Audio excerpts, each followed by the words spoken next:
নমস্কার, সবাই কেমন আছেন? আজকের ব্লগটা খারকান কচু নিয়ে। খারকান কচু আশা করি অনেকেই চিনেন। আর এগুলি হলো খারকান কচুর পাতা, যা আমি একটু সিদ্ধ করে রাখছি যাতে গলায় একটু না ধরে। আর এগুলি হলো খারকান কচুর ডাঁটা, যা আমি রসুন, পেঁয়াজ আর মরিচ দিয়ে একটু টাইলা নিতেছি। আমি লোয়ার কড়াইতে রান্না করি, তো ডাঁটা পাতা সব একসাথে টাইলা নিয়ে আমি মিক্সিতে দিয়ে দেবো। তো সবগুলা একসাথে পেস্ট করে নিব। এর মধ্যে আমার কড়াইটাও গরম হয়ে গেছে তো পেস্ট করে সেটা আমি এডিরে আরেকবার একটু টালুম, কারণ কচু বললা কথা যাতে গলাত না ধরে। আর এই যে আমি লোয়ার কড়াইতে রান্না করি, দারুণ মজা লাগে আমার রাঁধতে। তো একটু কালি জিরা একটু তেলের মধ্যে ফোড়ন দিয়ে নিছি আগে। তো কালো জিরাটা গরম হয়ে সারলে খারকানের যে ডাটার পাতার পেস্ট করে রাখছিলাম তা একসাথে এখন কড়াইতে দেওয়া দিব। তো ওই যে আমি কড়াইতে দেওয়া দিছি। তো এর মধ্যে একটু হলুদের গুঁড়া দিয়ে দিব।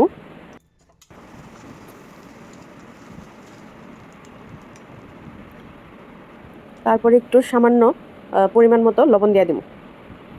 লবণ আমি একটু কমই দিছি, কারণ এটা টানাইতে টানাইতে অনেকটা শুকাইয়া যায় বগা, অনেকটা মানে কম হইয়া যায় বগা। এখন যতটা দেখা যাইতেছে ততটা থাকতো না। তো এই যে আমি কন্টিনিউ এটা এলারাই যেমন এলে আবার নিচে লেগে যায় বগা, তো পুরো লেগে গেলে তো আবার খাওয়ান যেত না। এই যে আমার খারকান কচুর বাটা বা ভর্তা যাই কেউ রেডি। তো পাশাপাশি আবার কয়টা কাঁকরোলের পুর করছিলাম। তো এই যে আজকের ভিডিওটা যদি ভালো লাগে লাইক, কমেন্ট, শেয়ার আর সাবস্ক্রাইব করে দিও। Thank you.